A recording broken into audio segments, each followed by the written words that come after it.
પલ palladium builders સામે RMC રૂડા રેરાને થયો paralysis 22 માળના ગેરકાયદેસર બિલ્ડિંગમાં રોકાણકારો બનશે નાણાં વગરના નાથિયા. રેરા અને ટીપીઓની મંજૂરી વિના જ છેલ્લા 2 વર્ષથી રિંગ રોડ 2 પર ખડકાઈ રહી છે 22 માળની ભરોસાહીન ઇમારત. રાજકોટના રિયલ એસ્ટેટ માર્કેટમાં પલ પેલેડિયમ પ્રોજેક્ટ ગરજી રહ્યો છે.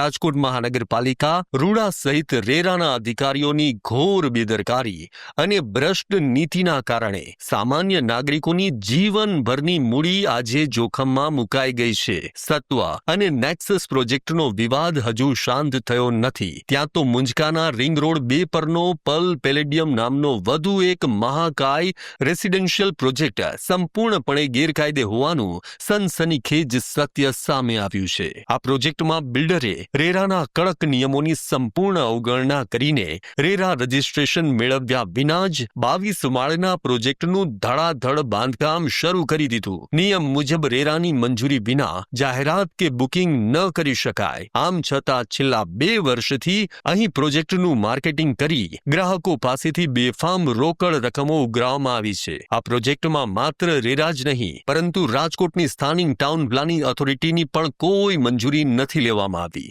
સૂત્રોના જણાવ્યા મુજબ પ્રોજેક્ટના પ્લાનમાં ગુજરાત ડેવલપમેન્ટ કંટ્રોલ રેગ્યુલેશનના નિયમોનું પણ ગંભીર ઉલ્લંઘન હોવાની ફાઇલ પર રેડ માર્ક સમાન ક્વેરીઓનો ઢગલો થયો છે.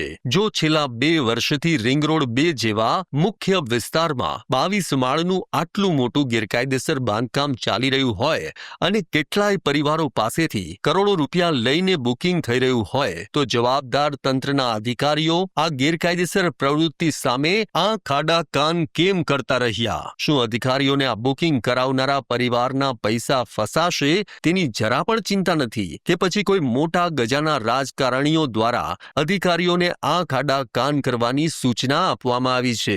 એક ચર્ચા મુજબ હવે જ્યારે ગ્રાહકો દ્વારા બિલ્ડરના માર્કેટિંગ વાળા બાંધકામની મંજૂરી વિશે પૂછવામાં આવે છે ત્યારે બિલ્ડરના માર્કેટિંગ વાળા તરફથી નફટાઈપૂર્વક જવાબ અપાય છે કે મંજૂરી નથી છતાં બાંધકામ કરીએ છીએ, જેને લેવાનું છે તે તો આવશે જ. બિલ્ડરના માર્કેટિંગ વાળાના આ બિંદાસ્ત બોલ તંત્રની નબળાઈ કે મિલીભગતની પરાકાષ્ઠા દર્શાવે છે. જે બિલ્ડર્સ કાયદાની સરેઆમ અવગણના કરીને ગ્રાહકોને ભ્રમિત કરી રહ્યા છે તેમની સામે તંત્ર તાત્કાલિક કાર્યવાહી કેમ નથી કરતું? શું ગેરકાયદેસર પ્રવૃત્તિ કોઈ મોટા રાજકીય નેતાના પીઠબળ હેઠળ ચાલી રહી છે અને જો ના તો પછી ગેરકાયદેસર પલ પેલેડિયમનું બાંધકામ તાત્કાલિક ધોરણે અટકાવવું જોઈએ અને બિલ્ડર સામે કડક પગલાં ભરાવા જોઈએ.